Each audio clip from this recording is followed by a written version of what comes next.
Olá, boa noite. Eu sou Luciano Clever, jornalista Luciano Clever, e este é o Café com Clever, um programa que é feito todas as sextas-feiras, a partir deste horário, às 20 horas, diretamente do Café Patriota, em Fortaleza. Esse programa nasceu, é um filhote de um programa que nós temos na Rádio Assunção, chamado Hora da Notícia, onde eu participo junto com os colegas e amigos jornalistas André Capiberibe e Renato Abreu. E eu, começo sempre o programa falando das notícias que a gente comentou lá no programa hoje, por exemplo, né? E uma das, vou pedir, coloca aí no domingo passado, na verdade, o atrasado, a ombudsman do jornal O Povo, respondendo a um questionamento dos seus leitores, que diziam que o jornal tinha um viés de oposição ao Bolsonaro, ela chamou um cientista político, Valmir Lopes, para dizer que não havia nada de bom no governo Bolsonaro, por isso que ela não publicava. Ela disse, para que o governo seja publicizado, tá aí, boas novas. Ela chamou Valmir Lopes e disse que não tinha nada de bom do governo para publicar. Muito bem, no domingo seguinte, os seus leitores voltaram à tona e disseram que os repórteres do jornal O Povo são todos de oposição a Bolsonaro. E ela, principalmente os articulistas. E ela listou vários articulistas que são fora do jornal para dizer que o jornal é plural. Mas todos os seus repórteres, é só ir atrás, não há um sequer que não seja contrário a Bolsonaro.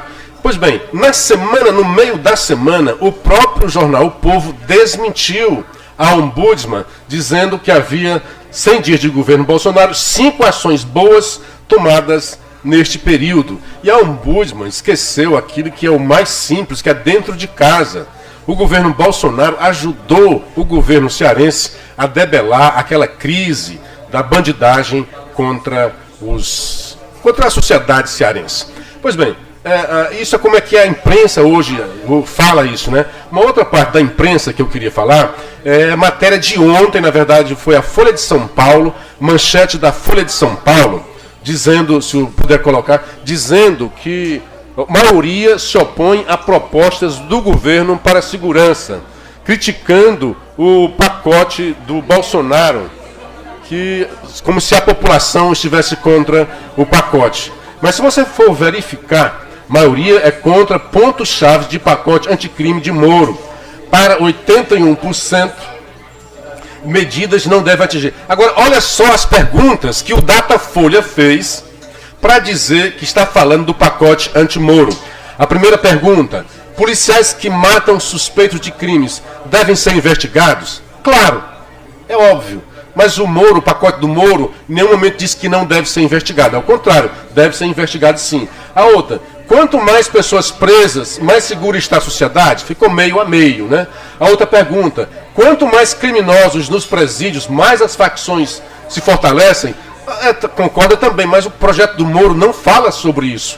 A outra pergunta, policiais deveriam ter mais liberdade para atirar em suspeito, mesmo que isso possa atingir inocentes? Eu não sei como é que ainda surgiu aquele tanto de gente dizendo que sim. Essa pergunta é levar a 100% dizer não pode. Mas o pacote de Moro não trata disso.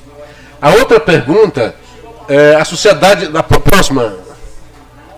O certo é que o próprio ministro Moro veio no dia seguinte, que foi hoje, e numa chamada foi para o Twitter e disse que nenhuma daquelas perguntas elaboradas pelo Datafolha, ele diz lá, pesquisa do Datafolha rendeu manchete na Folha de São Paulo, maioria é contra ponto-chave de pacote anticrime de Moro.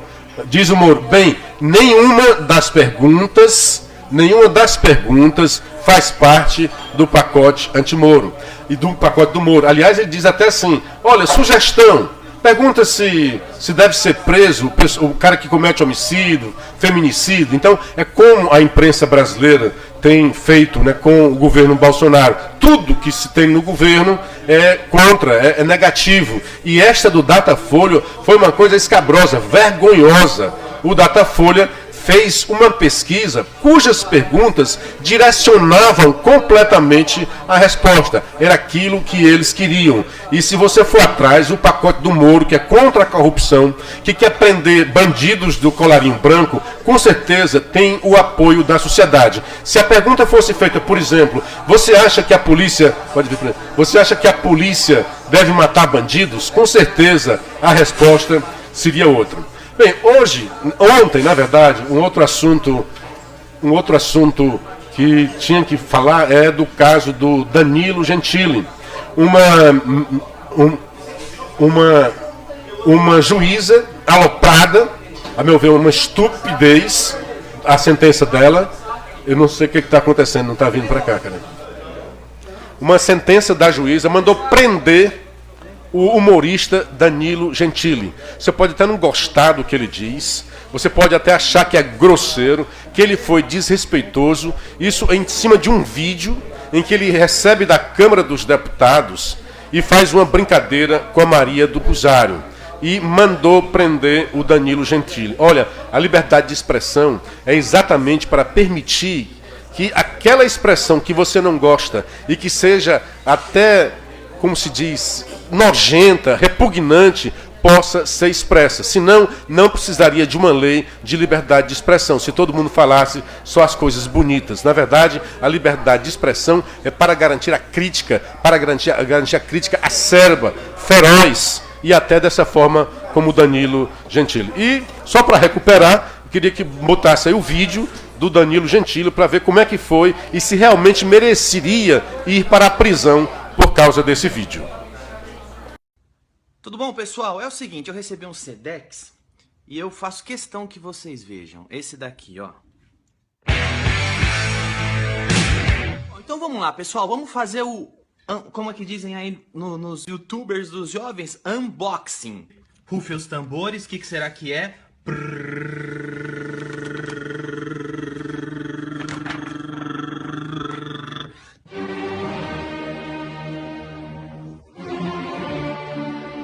Quem que me mandou? Olha só. Esta senhora. O que essa senhora é? O que ela é? Deputada, opa! Vamos ver o que ela tá falando. Tem uma página, tem duas páginas, tá bem assinadinha aqui, ó. Né? Tá bem aqui, parece que eu fiz umas tuitadas que ela não gostou. Não sei porque não li, mas tá aqui, ó. Olha lá, olha lá. Parece que eu fiz umas tuitadas que ela não gostou, né?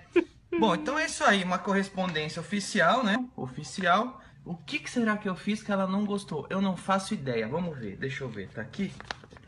Oh, meu Deus! Não vai dar pra ler porque eu rasguei. Oh, meu Deus, rasguei de novo. Eu fui ler, rasguei. Puxa vida, tá aqui. Rasguei é bem na assinatura aí. Procuradoria Parlamentar, tá vendo aqui, ó?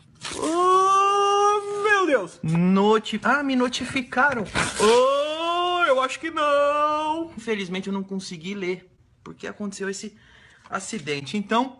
Bom, mas não é por isso que ela vai ficar sem resposta. Tô mandando a resposta pra vocês, tá? E agora eu pego tudo isso aqui, né? Junto tudo, com todo respeito. Vossa Excelência, com todo respeito, pelo amor de Deus, hein?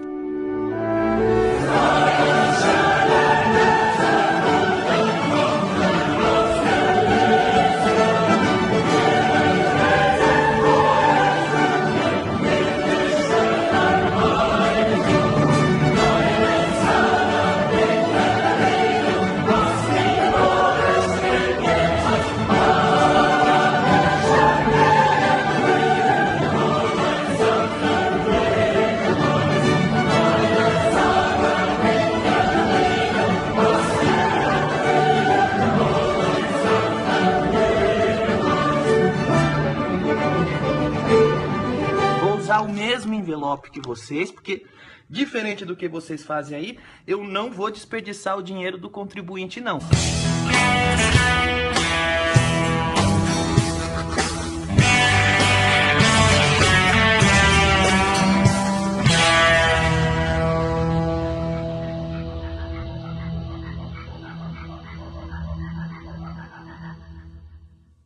para Maria do Rosário e para qualquer outro deputado de qualquer outro partido. Eu pago o seu salário.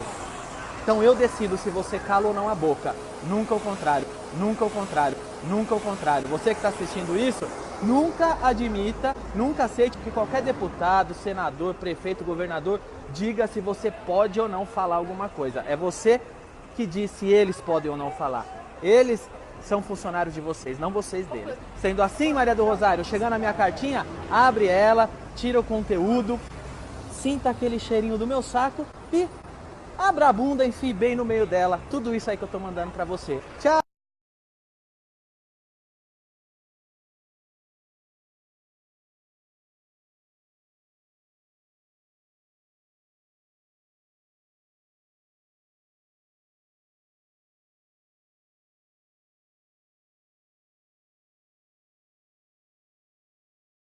Principalmente nas redes sociais, viu?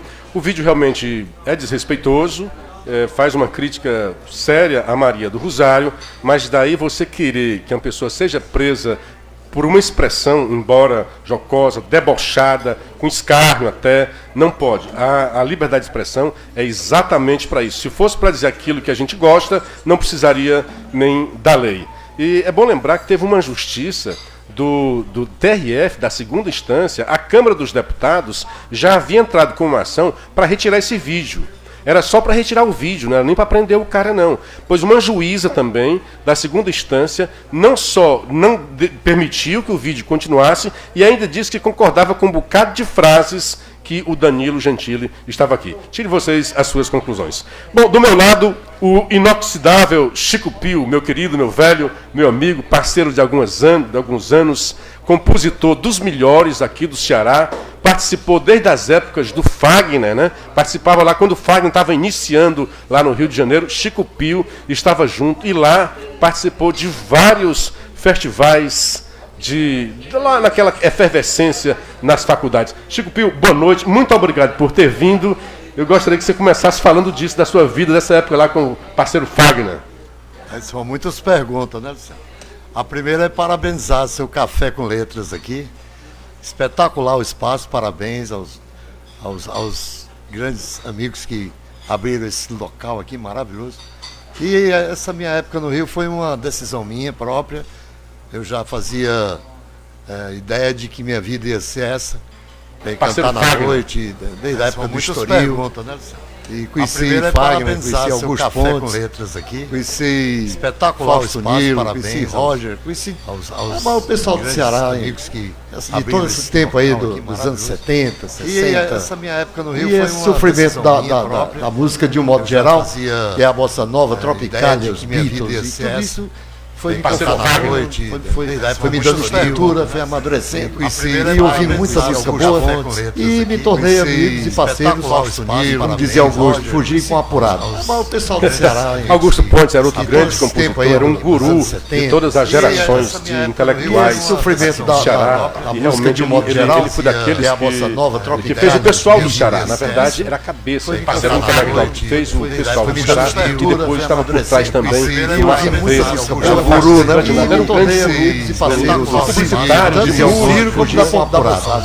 todo mundo. Augusto Pontes era uma grande compositor, era um guru, todo mundo gostava das gerações do intelectuais. Augusto Pontes, né? Tem músicas maravilhosas. Carneiro, para quem fez o pessoal do Ceará, na verdade. Amanhã se der o Carneiro, vamos embora daqui, e depois estava gravado aí no Edinar, e dizia mais ou menos dessa coisa cultural nossa, na época, para gravar um disco, tinha que realmente, hoje não, mas tinha que ir para o sul, né? Ele dizia que tinha que fazer sucesso lá fora, no sul, no sudeste, para só então ele voltar em revistas multicoloridas, para a menina distraída repetir a minha voz. Era o grande Augusto Pontes. Eu queria que você falasse de alguns parceiros seus, de alguns sucessos seus. Rapaz, meus parceiros, Luciano, era muita gente, mas no início, meu primeiro parceiro foi Alano Freitas, filho do Aliardo, grande Aliardo Freitas. Que para mim foi o maior violonista que eu conheci tocar violão no estado do Ceará. Depois vieram o Nonato Luiz, Manassés, Cirino, mas o Aliardo ele tocava violão com 2 dedos. Eu nunca vi isso na minha vida. E vinha gente de Nova York para conhecer o Aliardo. E eu ficava emocionado e tive o privilégio de morar em frente à casa dele. Então isso me fortaleceu muito. Aí fui conhecer o Estoril e lá eu conheci o Ednardo, conheci o Estélio Vale, conheci a massa, né? O Bisão, o Campelo, nosso grande Campelo Costa. Rapaz, eu tive muita sorte. Conheci o Cláudio Pereira, nosso grande cadeira voadora. Aí isso aí me fortaleceu muito. Quem gravou suas músicas? Rapaz, quem gravou? O primeiro cantor que gravou Chico Pio foi o Ednardo. Se não foi o Ednardo, foi o Estélio Vale. Aos poucos é que vem. Não deu ainda pra. Depois teve Forró Bodó, né? Forró Bodó com o Zé Ramalho, com a Tete, com a Melinha. Tem música gravada pelo Ednardo, três músicas gravadas pelo Ednardo. Isso me dá muita alegria, muita satisfação. E eu nunca vi a arte de uma maneira financeira, sabe? Eu sempre gostei do amor à arte. E é isso que me fortalece, isso que me faz ter grandes parceiros, grandes amigos. Muito bem, deixa eu dar uma boa noite para Gonçalinha Alves, para o Martônio Viana, para o Elesbão de Castro, que assiste o programa lá de Brasília, a Elionete Lima, mandando boa noite, o Davi Rodrigues, a Fiorella está dizendo que vai visitar o André Fernandes. Ele está dizendo aqui, mandando um abraço, que a Fiorella, lá de Granja, vem visitar você aqui. Né? Acho que é uma coisa aí, uma piada interna de vocês, né? Martônio Viana, o Antônio Lacerda. Muito bem, Chico Pio. Você também teve a honra de fazer um disco comigo, né? Você tem quantos discos já gravados? Né? Eu acho que já tenho uns 5 CDs. E parcerias, que todo o meu trabalho é coletivo, né?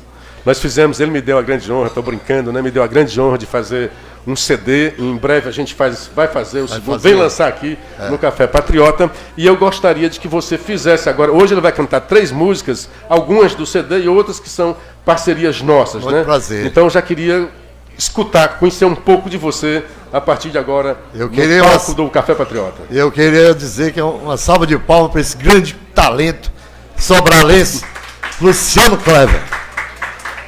Ele está dizendo sobralense igual o Belchior, porque o Belchior é de Coreaú, né? Mas Sobral sempre foi a nossa capital, né? Eu sou, na verdade, do Araras, que hoje se chama Vajota. Vamos ouvir o Chico Pio, mas antes, vamos um pouco de literatura.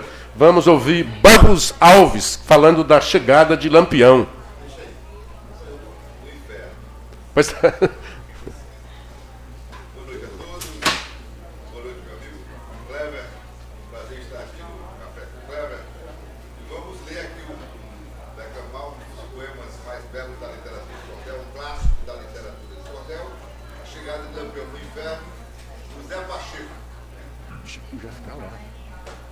Cabra de Lampião, por nome Vilão Deitado, que morreu numa trincheira um certo tempo passado, agora pelo sertão, anda correndo visão e fazendo mal assombrar.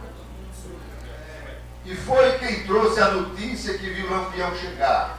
O inferno nesse dia faltou pouco para virar, incendiou-se o mercado, morreu tanto cão queimado que faz pena até contar.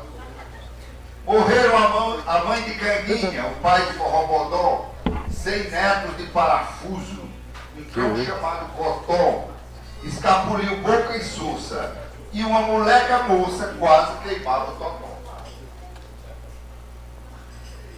Morreram 100 negros velhos, que não trabalhavam mais. Um cão chamado Traz-Cá, Vira-Volta e Capataz, Tromba Suja e Bigodeira, um cão chamado Goteira, cunhado de Satanás. Vamos tratar na chegada, quando o Lampião bateu, um moleque ainda moço no portão apareceu. Quem é você, cavalheiro? Moleque, eu sou cangaceiro, Lampião me respondeu. Moleque não, sou vigia, e não sou seu parceiro. E você aqui não entra sem dizer quem é primeiro. Moleque, abre o portão, saiba que sou Lampião, assombro do mundo inteiro. Então esse tal vigia que trabalha no portão, da pisa que voa cinza, não procura distinção. O negro escreveu, não leu, a Macaíba comeu, ali não suja, perdão. O vigia disse assim: fique fora que eu entro, vou conversar com o chefe no gabinete do centro. Por certo ele não lhe quer, mas conforme o que disser, eu levo o senhor para dentro. Lampião disse, vá logo, quem conversa perde hora, vá depressa e volte já, eu quero pouca demora, se não me derem ingresso, eu viro tudo às avessas, toco fogo e vou embora. O vigia foi e disse a Satanás no salão, saiba a vossa senhoria que aí chegou o Lampião, dizendo que quer entrar, e eu vim lhe perguntar se dou-lhe ingresso ou não. Não, senhor, Satanás disse, vá dizer que vai embora. Só me chega gente ruim. Eu ando muito caipora. Eu já estou com vontade de botar mais da metade do que estão aqui para fora. Lampião é um bandido, ladrão da honestidade. Só vem desmoralizar a nossa propriedade. E eu não vou procurar a sarna para me coçar sem haver necessidade. Disse o vigia, patrão, a coisa vai arruinar. Eu sei que ele se dana quando não puder entrar. Satanás disse, isso é nada. Convide aí a negrada e leve os que precisar. Leve 100 dúzias de negros, entre homem e mulher. Vá na loja de ferragem, tire as armas que quiser. É bom avisar também para ver os negros que tem mais culpados dos infernos. E reuniu-se a negrada, primeiro chegou Fuxico, com um bacamarte velho, gritando por cão de bico, que trouxesse um pau de imprensa e fosse chamar tangência em casa de maçarico. E depois chegou Cambota, endireitando o boné. Formigueiro e trupizupi e o crioulo Pelé, chegou Caé e Pacaia, rabisco e cordão de saia e foi chamar Bazé. Veio uma diaba moça com a calçola de meia. Puxou a vara da cerca dizendo, a coisa tá feia. Hoje o negócio se dana. E gritou, eita baiana, agora a ripa bater. E saiu a tropa armada em direção do terreiro. Com faca, pistola e facão, cravinote e ganadeiro. Uma negra também vinha com a trempe da cozinha e o pau de bater defeito. Quando o Lampião deu fé da tropa negra encostada, disse, só na Abissinha, ô tropa negra danada. O chefe do batalhão gritou de arma na mão, toca-lhe fogo, negrada. Nessa voz ouviu-se um tiro, que só pipoca no carro. Lampião pulava tanto que parecia um macaco. Tinha um negro neste meio, que durante o tiroteio brigou tomando tabaco. Acabou-se o tiroteio por falta de munição. Mas o cacete batia, o negro rolava no chão, pau e pedra que achavam, era o que as mãos pegavam, sacudiam o Lampião. Chega, traz um armamento, assim gritava o vigia. Traz a pá de mexer doce, lasca os ganchos de caria, traz um biuro de Macau, corre e vai buscar o pau da cerca na padaria. Lucifer mais Satanás vieram olhar no terraço, todos contra Lampião, de cacete, faca e braço, o comandante do grito dizia, briga bonito, negrada, chega de ar.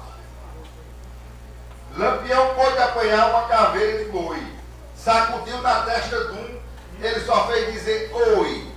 Ainda correu 10 braços e caiu enchendo das calças, mas eu não sei o que foi. Estava travada a luta, mais uma hora fazia, a poeira cobria tudo, o negro embolava e gemia, porém Lampião ferido ainda não tinha sido devido à grande energia. Lampião pegou um seixo e rebolou no chão, mas o que arrebentou a vidraça do oitão, saiu um fogo azulado e incendiou o mercado e o armazém de algodão. Satanás, com esse incêndio, tocou no búzio chamando. Correram todos os negros que se achavam brigando. Lampião pegou a olhar, não vendo com quem brigar, também foi se retirar. Houve grande prejuízo no inferno nesse dia. Queimou-se todo o dinheiro que Satanás possuía. Queimou-se o livro de pontos, perdeu-se 20.000 pontos somente em mercadoria. Reclamava Lucifer, horror maior não precisa. Os anos ruins de safra, agora mais esta pisa. Se não houver bom inverno, tão cedo aqui no inferno ninguém compra uma camisa. Leitores, vou terminar tratando de Lampião. Muito embora que não possa, vou dar a explicação. No inferno não ficou, no céu também não entrou, por certo está no sertão. Quem duvida dessa história, pensar que não foi assim, querer zombar do meu sério, não acreditando em mim, vá comprar papel moderno, escreva para o inferno, mande saber de cair. Muito bem. Obrigado, Barros Alves. Um abraço para Ana Pinto de Albuquerque, ao Danísio Paiva, que é o poeta que está sempre por aqui, para o João Saraiva, que está assistindo. E agora, Chico Pio, cantando Amor Agreste. Essa poesia, essa música é parceria com o Luciano Kleber, gravado no disco A Inteira do Mundo.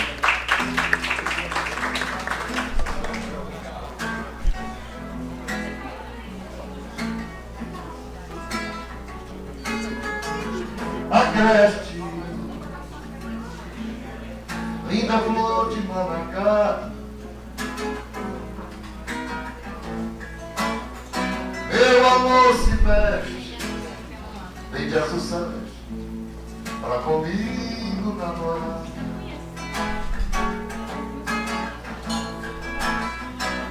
Eu disse Agreste, linda flor de Manacá, meu amor se veste, vem de Assunção, pra comigo namorar.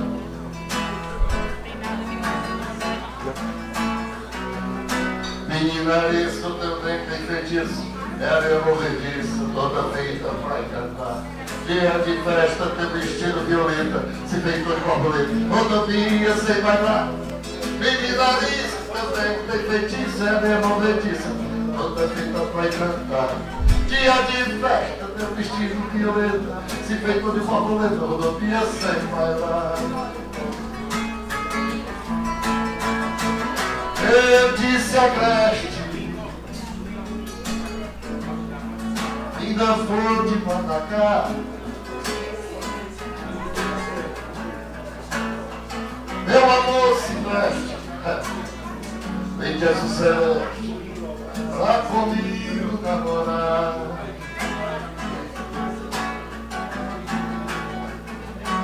Gosto de cravo da delícia do teu beijo temperado, de desejo, fico louco pra te amar. Linda menina, tá ficando a loucura, tá no jeito, tá na jura, na flor do maracujá. Gosto de cravo da delícia do teu beijo temperado, de desejo, fico louco pra te amar. Linda menina, tá ficando uma loucura, tá no jeito, tá na jura, na flor do maracujá. Agreste, linda flor de Manacá,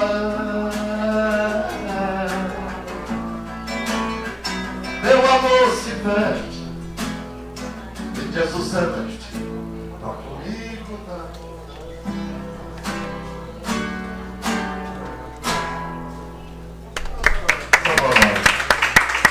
Obrigado, Chico Pio. Um abraço para o Soares da Retífica, a Maria Lucena, o Arlécio Marinho, que também entraram aqui na live. Já comigo, Carmelo Neto, esse rapaz assim tão jovem, mas já cheio de histórias, né? Aos 13 anos ele fez o seu primeiro discurso, é o coordenador estadual do Movimento Brasil Livre, MBL, e começou nas redes sociais. É um cara que gosta muito de fazer vídeos. Quem não gosta mesmo dos vídeos dele é o ex-governador Ciro Gomes, que entrou na justiça para retirar o vídeo desse rapaz tão inofensivo, tão simpático. Perdeu, boa noite, Luciano. seja bem-vindo aqui. Boa noite. Depois do Barros e do Pio fica até difícil falar algo tão surpreendente, né? E eu queria que você dissesse o que foi que houve, o que irritou o Ciro para ficar contra você? Luciano, é um prazer imenso para mim estar aqui. Parabenizo você, o Café, pela excelente iniciativa, pelo programa. E assim, eu fiz um vídeo sobre o Ciro em julho de 2018, né? Na pré-campanha ainda, ele estava como pré-candidato. O que é que você à dizia que presidência. irritou o Ciro? Que ele é tão assim fleumático, ele não é desses arroubos, né? Falei de toda a vida pregressa dele, desde que ele foi governador, desde que ele começou na vida pública como deputado estadual. Fiz algumas críticas, tanto para a política econômica dele, como o temperamento dele. Falei da quantidade de partidos que ele tem, eu acho que ele não gostou muito de eu ter frisado isso. Falei das arrogâncias dele, né? Ele que grita com o eleitor, que desrespeita o cidadão. E eu expressei tudo isso no vídeo, que foi pro canal do Movimento Brasil Livre, viralizou na internet, foi em julho mais ou menos. Quando foi no dia 10, 11 de julho, recebi lá em casa um pacotão preto. Na hora que eu abri, tava lá, TSE, um processo. E ele, assim, me processou por algo absurdo. Me processou por campanha antecipada negativa. Ou seja, na cabeça do Ciro e dos advogados do PDT, eu só posso falar mal dele nos 45 dias de campanha. Ou seja, o cara está na vida pública desde 82, como ele mesmo diz, né? Foi governador, ministro, prefeito. Quer dizer que eu não posso criticar? Quer dizer que o cidadão não pode ter uma opinião contrária a ele? Se bem que essas posturas aí já é comum, né? Com Ciro Gomes, e não respeitar a população e a opinião contrária. E hoje, porque o Ciro apanhou muito, e ele teve quase que foi presidente, né? E ele acabou apanhando por suas próprias palavras, porque quando ele começou a crescer, eu me lembro que o José Serra foi pegando bobagens. Uma das bobagens, por exemplo, é que ele dizia que jamais tinha estudado em escola privada, só tinha estudado em escola pública. E eu conheço porque eu sou de Sobral, não estudei com o Ciro. Estudei no colégio onde os irmãos dele estudaram, o Ivo, o Cid, né? E parece que teve lá, quando o Ciro era candidato, houve uma invasão de Sobral por repórteres da Folha, do Estadão, do Globo, né? Para conhecer quem era esse cara que tinha subido tanto nas pesquisas. E foram entrevistar o meu querido professor, padre Oswaldo Chaves, professor de todos nós, lá de Sobral, queridíssimo, uma sumidade. E a repórter foi perguntar para ele, olha, você que foi professor do Ciro, ele disse, olha, eu suspeito de que não fui professor, porque ele disse que jamais, que só estudou em escolas públicas. E eu jamais dei aula em escola pública, só dei em escola privada. Então, essas bobagens, né, que ele ia cair, não precisava mentir, né, porque o Ciro, e houve uma época que eu era muito admirador dele, a inteligência dele é realmente acima da média, né, ele é carismático, senão, com todas essas coisas, ele já tinha sido alguma coisa no Brasil. Mas a impressão que eu tenho é que o Ciro tem uma autossabotagem. Ele vai estar crescendo, e quando começa a crescer, começa a fazer bobagem. Mas o que você acha que deve ser isso? Eu acho que o Ciro ele é uma Ferrari em Camaro em alta velocidade. Ninguém precisa parar ele. Ele bate no muro sozinho. Ninguém precisa parar ele. Ele fala besteira, ele se contradiz. Né? Toda a declaração dele, que ele vê que deu polêmica, ele fala que nunca disse. Né? Disse que ia receber a turma do Morabala, depois ele fala que nunca falou isso e é porque está gravado. Né? Ou seja, o Ciro é um grande absurdo, é uma farsa. Ele mente, ele se contradiz. Como eu disse, é uma Ferrari em alta velocidade. Ele bate no muro sozinho. Aliás, ele tem chamado, lá em Harvard, ele fez lá um apanhado, né, dizendo que Bolsonaro era um idiota. E fez questão de chamar para dizer que ele conhece, né, o dicionário, que não é nessa forma do senso comum, mas aquilo que diz o dicionário, que é uma pessoa que não tem muito, que os filhos são deslumbrados. O que você acha desse dizer dele lá em Harvard, falar mal dos nossos presidentes, lá nos Estados Unidos, e ainda disse que o Bolsonaro era entreguista, né? Que não era um cara que gostava do país. Ciro, ele fala mal de todo mundo, né? Impressionante, ele atira para todo lado atrás de popularidade, atrás de crescer. Eu até fiz um comentário hoje no Twitter que viralizou. Muita gente aí da turma do 12, né, do PDT, foi lá me criticar. O Ciro hoje ele falou que da independência do Banco Central, né, que está no plano de metas do Bolsonaro, é um grande absurdo e que os banqueiros vão lucrar com isso. Só que ele esqueceu, eu acho que ele foi ministro do governo Lula, que por sinal foi no governo Lula que os banqueiros mais lucraram, e indicou o ministro do governo da Dilma, até ex-prefeito de Sobral, Leônidas Cristino, que hoje é deputado. Ou seja, ele participou de todos esses governos, era do partido de Fernando Henrique no governo de 1994 até 98, depois que ele saiu foi para a oposição. O Ciro ele se contradiz muito, ele fez esse comentário, né? Acho que já ele vai dizer que nunca disse isso, mas ele esquece até o seu passado, esquece a sua história, esquece quem esteve sempre ao seu lado, porque ele sempre esteve do lado do PT e agora quer vir como salvador da pátria, quer vir criticando quem ele sempre apoiou. Então é muita cara de pau, mas é um consequente, né? Aliás, eu acho que essa ambiguidade é que trabalhou contra o Ciro, porque se desde o início ele tivesse ficado claro, então, olha, eu rompi com o PT, eu acreditei no PT, mas o PT roubou os meus sonhos, eu digo isso, né? A primeira coisa que o PT roubou foi meu sonho, eu também era petista, né? Acreditava que o PT, quando chegasse no poder, podia fazer muita coisa. Então, a primeira coisa que o Lula roubou de mim Foi o meu sonho. E aí a ficha caiu, eu digo, olha, não é por aí. O sonho de muita gente. De muita gente que vibrava, né? Nós jovens acreditávamos nisso, né? Recém saído daquele movimento do regime militar, você não passou, por isso que você é muito jovem, né? Mas a gente tinha aquela esperança de que ele iria mudar. Na verdade, ele foi consolidar a roubalheira que tinha no país, acreditando que podia melhorar o país. Mas sobre o Ciro e a questão do Banco Central Autônomo, eu lembro que isso é uma tese recorrente por muitos economistas e muita gente dizendo que era uma saída até de dar autonomia para o Banco Central. E o Ciro já havia participado de debates com vários economistas. Nunca eu vi o Ciro dizendo isso que ele disse agora. Quando houve o decreto do Bolsonaro que vai dar autonomia ao Banco Central, ele disse, está na hora da população sair às ruas e partir para o quebra-quebra. Você acha que a população vai ser mobilizada por causa desse assunto? Ou é mais uma viagem do Ciro? De maneira alguma, é mais uma viagem dele, é mais um dos devaneios que ele vai tendo por aí. Eu acho que o Ciro, assim, de vez em quando falta o Rivotril dele, ele começa a atirar para todo lado, falar besteira. Eu acho que no outro dia, quando ele toma o remédio, ele se arrepende e fala que nunca falou aquilo. É comum já ver isso dele. Esse arrobo dele, eu não sei, parece que é incontinência verbal que ele tem, né? Deixa eu dar um bom dia, uma boa noite, né? Pro Oliveira, que é radialista. Adoro o Café Patriota, parabéns. Estamos ligados no programa aqui na Princesa do Norte.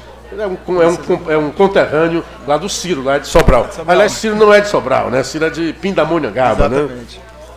Pois bem, você tem só o Ciro como alvo e vamos mudar um pouco. O que é que você lutou muito para que a Dilma caísse, você lutou pelo impeachment, daí depois veio o Temer e agora veio o Bolsonaro. Você se sente realizado ou ainda há muito o que fazer pelo Brasil? Na verdade, assim, o Ciro não é meu alvo, eu não tenho um alvo negativo. Eu acho que o alvo de todos nós deve ser o crescimento do nosso país, a melhoria do Brasil, e o Ciro é algo que vem contra isso, assim como o projeto criminoso de poder do PT, que a gente viu durante 13 anos, e outros projetos que a gente vê, tem aí Guilherme Boulos, o pessoal do PSOL, do PCdoB, que assim, eu acho que falta senso de realidade neles, né? Parece que eles têm uma venda que não consegue ver a realidade do Brasil hoje. Eu acho que esse é o nosso alvo. Não é o nosso alvo, digamos assim. Nosso alvo é o Brasil. Mas tendo como alvo o Brasil, eu acho que a gente tem que combater políticos populistas que vão aí totalmente de encontro ao que a gente defende. Por falar em populista, esses políticos, a maioria deles, vem dizendo bom dia para o Reginaldo Martins, Carmelinho, nosso futuro parlamentar. Estamos mandando um abraço aqui para você, sabe? O Reginaldo Martins de Oliveira. Ele está no caminho, tem talento para isso daí, né? E outros já abriram um caminho para isso. Daqui a pouco a gente vai conversar com um deputado que abriu esse caminho, né? Isso. Essa vereda parlamentar. Pois bem, então esses parlamentares aí estão dizendo que a reforma da Previdência, a nova reforma, é feita contra os pobres. O que é que você acha dessa expressão? Eu acho que é a maior falácia que existe sobre a nova Previdência. E assim, já que você falou de pobre, eu vou falar de pobre aqui. O pobre hoje no Brasil, que não tem estabilidade no emprego, ele já se aposenta há 65 anos. Ou seja, é uma falácia falar assim, que o pobre vai se aposentar, vai trabalhar até morrer. Tem gente que me pergunta, Carmela, a gente vai se aposentar com 100, com 96 anos? É uma grande falácia que quem hoje vai se aposentar, igual o pobre já se aposenta hoje com a nova Previdência, é o funcionalismo público, são políticos, magistrados, juízes. Ou seja, tem um gráfico aí que está rolando na internet, que saiu do Ministério da Economia, que graças a Deus viralizou, porque essas coisas precisam chegar na população, que é o teto do INSS, que vai ser igual para todo mundo. A média de aposentadoria do político, eu parabenizo o André, que abriu mão disso, é R$26 mil. Do Poder Judiciário, R$18 mil. Quando a população se aposenta com média de R$1.400. E aí você vê a disparidade que a nova Previdência vai proporcionar uma mudança nisso, né? Ou seja, é uma grande falácia falar que vai prejudicar os mais pobres. Para mim é a maior mentira. Aliás, eu vi dos Ferreira Gomes, o mais sensato, talvez o mais talentoso politicamente, é o ex-governador Cid Gomes. Ele era sensato até certo ponto, aí dizendo que ia fazer uma oposição, mas não uma oposição desvairada como o PT quer, e falava que tinha que ter realmente a reforma. E de repente eu já vi o Cid falando muito mal da reforma, fechando questão contra a reforma. A impressão que eu tenho assim, olha, essa reforma vai passar, vai dar, o cenário econômico vai mudar e certamente o Bolsonaro vai se dar muito bem. Então esse povo não quer que o Bolsonaro não se dê bem, mesmo que para isso o país seja levado à breca, né? Mas tem duas alas aí. Tem uma ala da esquerda que não quer que a reforma seja aprovada para o governo tá errado e eles voltarem com toda a força, porque a crise volta. Como salvador da pátria, em 2022, né? Eles voltam aí como salvador da pátria. E tem outra ala que quer que seja aprovada sem o voto deles. que não quer colocar digital. Né? Porque sem reforma, o próprio Paulo Guedes falou que a renegociação da dívida dos estados não sai, porque não tem dinheiro, o Brasil vai estar quebrado, não tem como renegociar nada. Ou seja, tem duas áreas. Tem uma ala que quer voltar ao poder, quer que o Brasil dê errado, vá literalmente pro buraco, e tem outra ala que quer ser aprovada, mas não tem coragem de colocar digital para votar sim pela nova Previdência. Por falar em Estado, o Globo de hoje vem trazendo uma matéria que fala que tem pelo menos uns 15 estados em que os aposentados ganham mais do que quem está na ativa. É realmente uma coisa sem sentido. É uma disparidade muito grande, porque hoje a Previdência Social no Brasil é um pacto geracional, ou seja, quem está trabalhando hoje paga de quem está aposentado. Só que esse número tem hora que não fecha. Em 70, 80, 90, até que esse número é razoável, porque em 20, se não me engano, 20 trabalhadores tinham 3 aposentados. Hoje é 10 para 3, ou seja, esse número está ficando perigoso e aí hoje a gente faz alguma coisa porque é uma bola de neve. É uma bola de neve que vai aumentando e as próximas gerações, no caso a minha geração do André, vai pagar esse pato, vai pagar esse preço. Dona Sandra está dizendo que o seu tempo acabou, né? Já é bom já se acostumando com isso também, né? Então agradecer pelo seu talento, pela sua companhia e sucesso aí. Obrigado, Luciano. Muito obrigado. Um abraço, até mais. Obrigado a todos. E agora um pouco mais do... E eu estou à sua disposição aí para continuar a entrevista mesa a mesa. Vamos conversar, vamos debater. Valeu, beleza, obrigado. Sucesso. Mais uma vez, nosso Barros Alves com seu talento aí literário. Trago aqui um dos mais belos poemas que se fez sobre saudade, é de um cantador paraibano chamado Antônio Pereira. São versos verdadeiramente antológicos.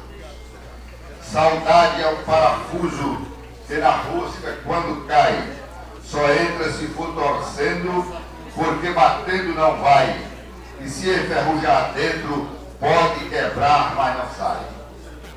Saudade é a borboleta que não conhece a idade, voando vai lá, vem cá, misteriosa à vontade, saltando pelo das asas, cegando a humanidade.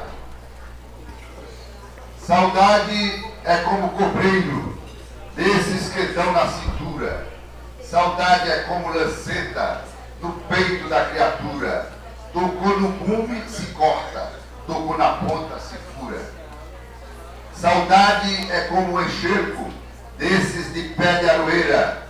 Não se planta, nasce, cresce, entranhado na madeira. É rosa, mas ninguém sabe quem seja a mãe da roseira. Quem quiser plantar saudade, primeiro escalde a semente, depois plante em lugar seco, onde bata o sol mais quente, pois se plantar no molhado, quando nascer mata a gente.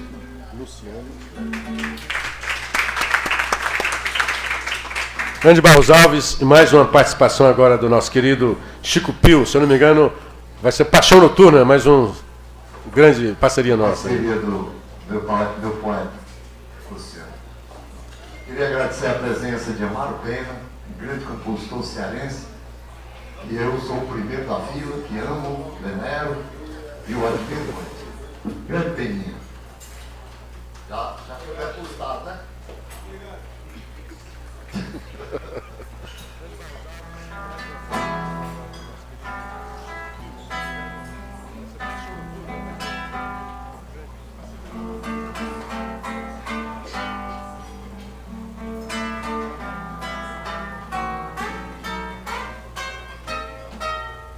Já é tarde.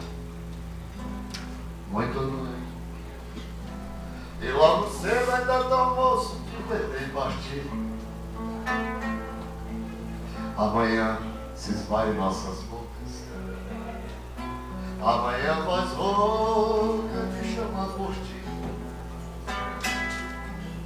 Vem, o tempo em rugas e uma saudade intrusa a me lembrar de ti. Abro as cortinas no vidro azul, na chuva grossa a carícia enfim. Persiste, enfim, daquela noite que ainda é criança dentro de mim. Mas que fazer se não domina o tempo? Minha paixão prescreve seu dia nascer. vem ver o dia. Paixão jaída,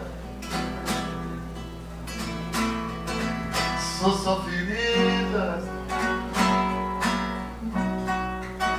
no amanhecer. Vem ver o dia, paixão jaída, sou só ferida no amanhecer.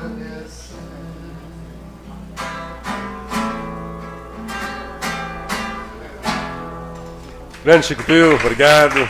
Obrigado. Boa noite para a doutora Ana Maria Gugel, para o Heraldo Carneiro, para o Samuel de Lima, para o Wagner Dantas, Sandra Cabral, Fransquinha Salles, João Ayrton Silva, Silvana Frota. Luciano, estou gostando de ver, parece até jornalista, foca no início de carreira. Estamos gostando, fazemos com esse mesmo ânimo. Aqui do meu lado, o nosso querido, fazia tempo que eu gostaria de conhecê-lo, já ouvia muito falar do deputado, um dos mais novos e o mais votado deputado das últimas eleições, aqui deputado estadual, André Fernandes, com quase 110 mil votos. Sua popularidade se fez nas redes sociais.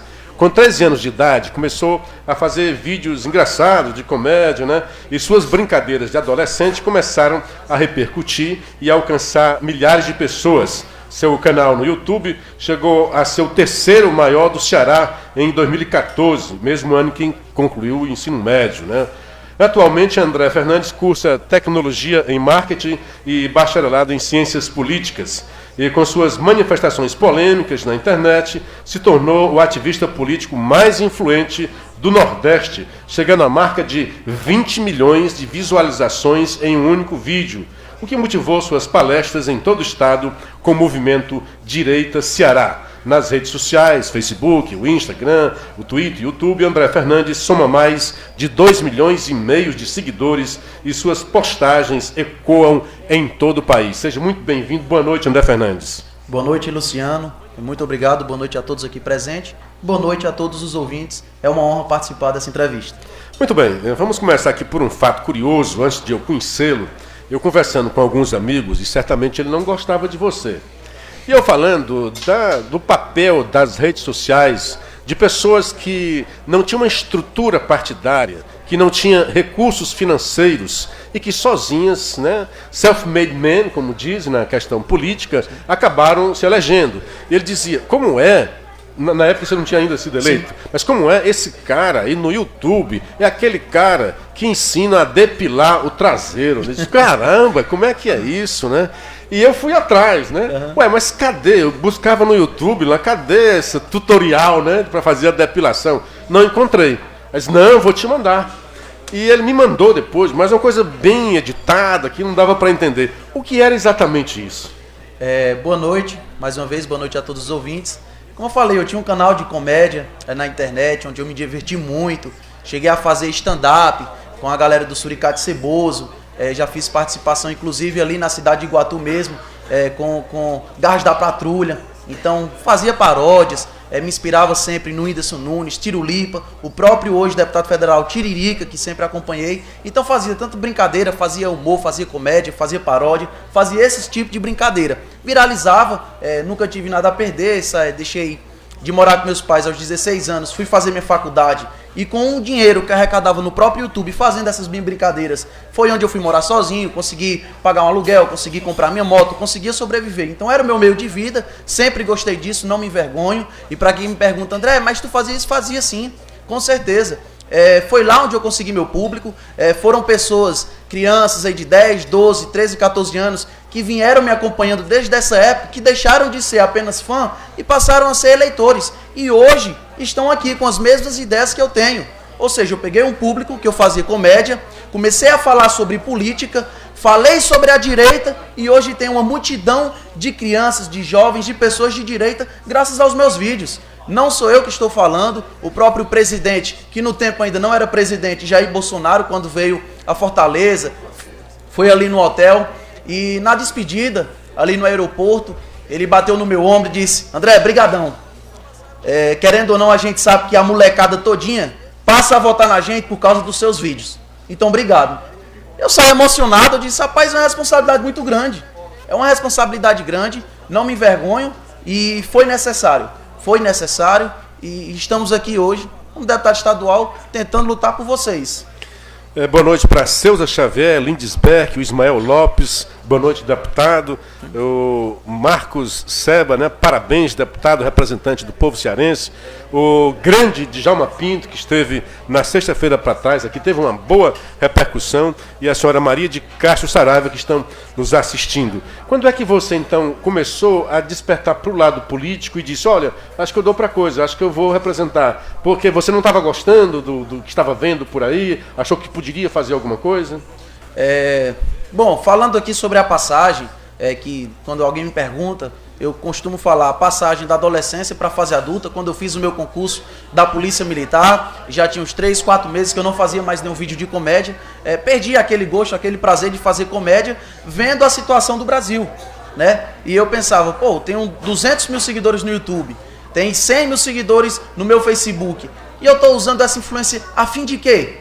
É a fim de lucrar? Não acho necessário. Então eu comecei a falar sobre alguns assuntos polêmicos, não envolvendo política ainda, mas nunca fui PT, nunca fui petista, sempre achei que de fato eles entraram lá não para governar o Brasil, mas com o plano de fato de desgoverno, para roubar o Brasil e tornar no país comunista. E eu comecei a dar meus palpites, minhas opiniões. Um dos vídeos, do primeiro vídeo inclusive na minha página do Facebook, que eu comecei uma nova página, foi falando sobre aquele assunto do rapaz que foi preso e foi tatuado na testa, sou ladrão e vacilão, que inclusive já foi preso pela 4ª vez depois daquele acontecido. Então continua vacilão. Continua vacilão, continua ladrão, era para estar na cadeia desde a primeira vez. Mas a partir desse vídeo, que deu quase 2 milhões de acessos, eu continuei fazendo, continuei dando minha opinião. Em 2 meses eu consegui alcançar 400 mil seguidores no Facebook. Tinha no YouTube, não na página do Facebook. E continuei falando sobre política. Quando eu cheguei nos meus 500 mil seguidores, lembro como se fosse hoje, na minha página, eu declarei meu voto a Jair Bolsonaro. Esses 500 mil é Brasil inteiro, né? É Brasil inteiro.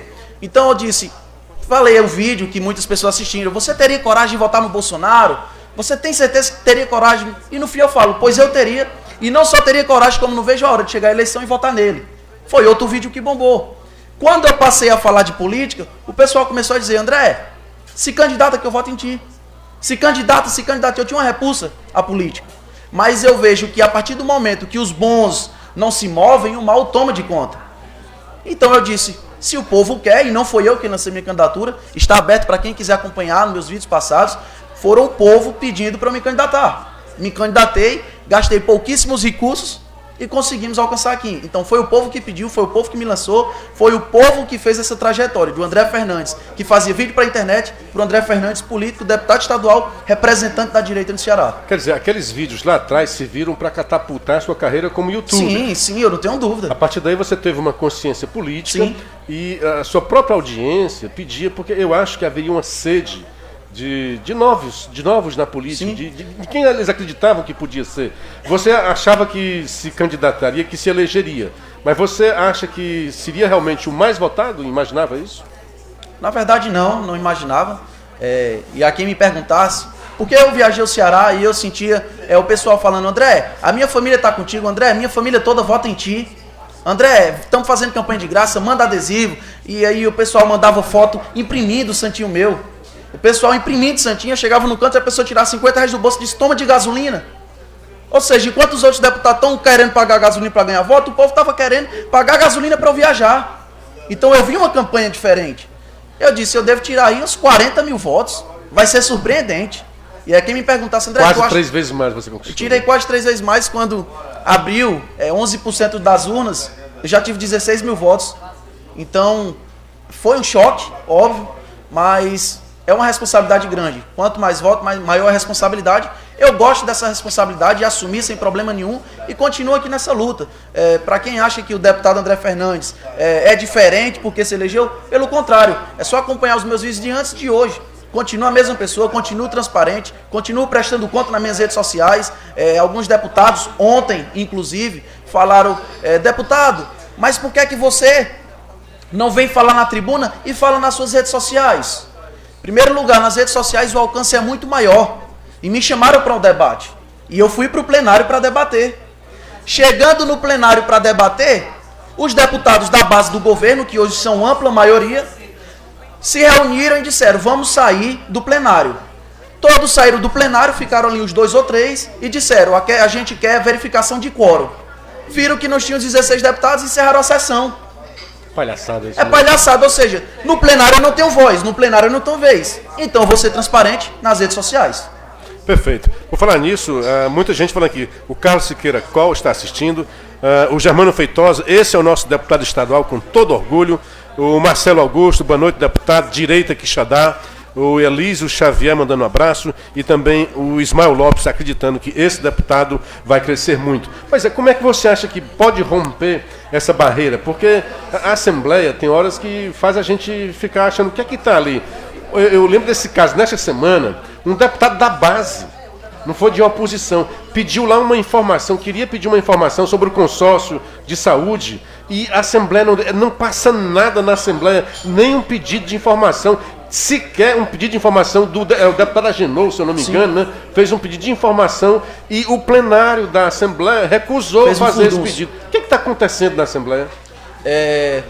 Dentro da Assembleia, são hoje, e só para explicar o que é que acontece, 38 deputados da base e 8 deputados de oposição. 38 contra 8, já é uma grande diferença. Né?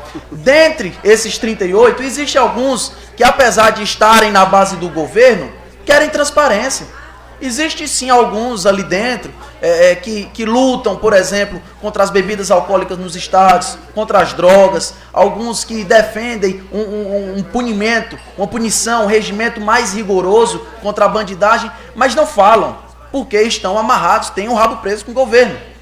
Então, vez ou outra, eles se pegam, se debatendo, mas nada que vá de mais além. Nada que vá além. Por quê? Porque, no fim, estão todos para fazer tudo aquilo que o governo quer. Eu falo isso sem problema nenhum.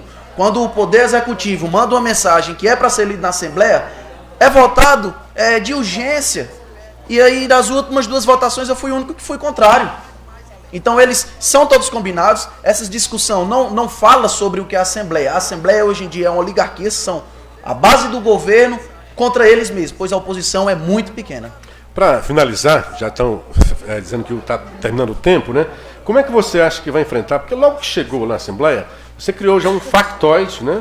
A meu ver, né? Que aquelas armas estavam lá na parede e alguns deputados viram aquilo, uma coisa que talvez você fosse levado ao Conselho de Ética. No fim, viram que era uma palhaçada mesmo e deixaram de lado. Mas como é que isso é uma tentativa de tentar fazer com que você não cresça, não prospere dentro da Assembleia?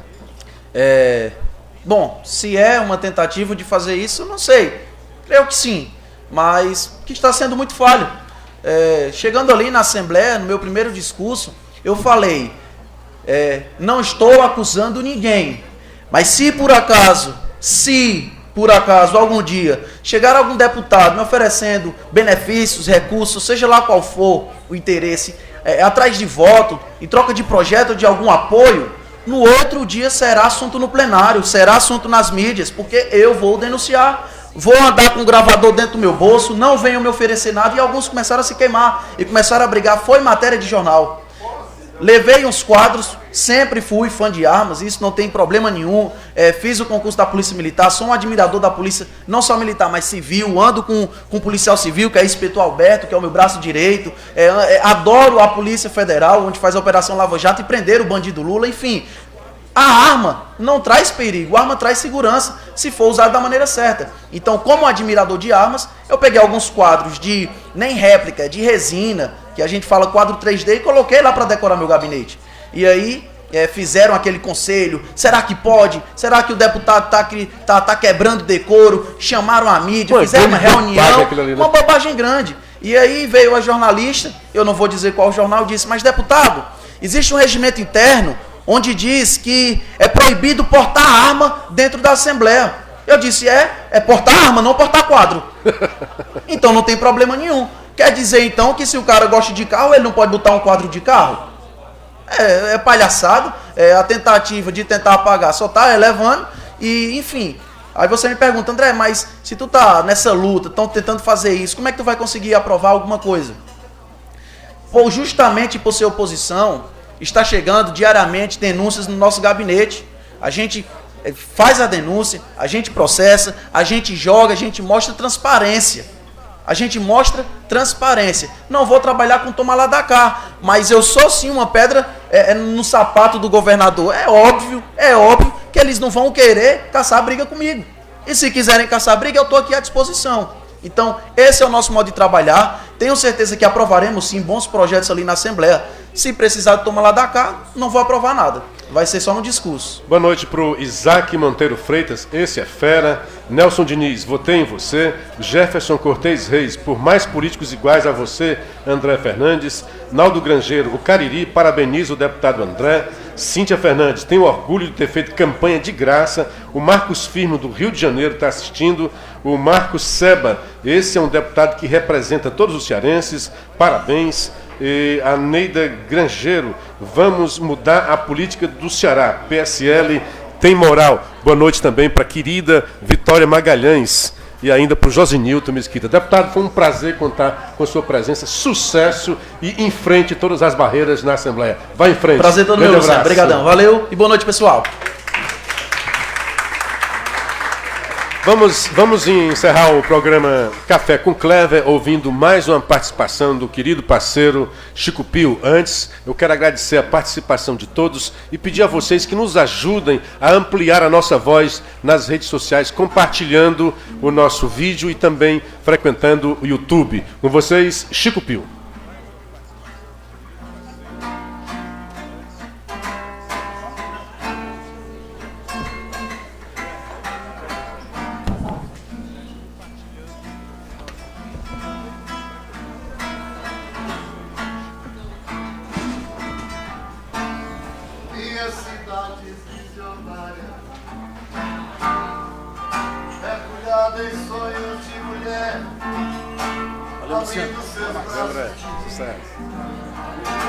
Se aconchega ao litoral.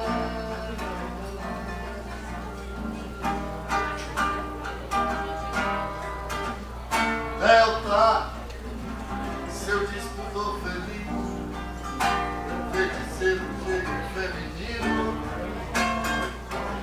que se entregar em cada pôr de sol.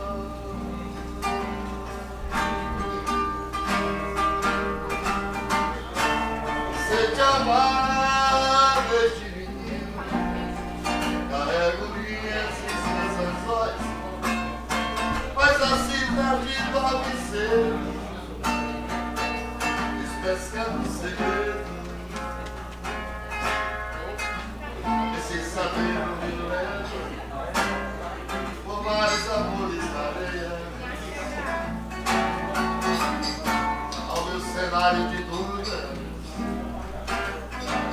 As rotundas sereias, este saber que leva vários amores areias ao meu cenário de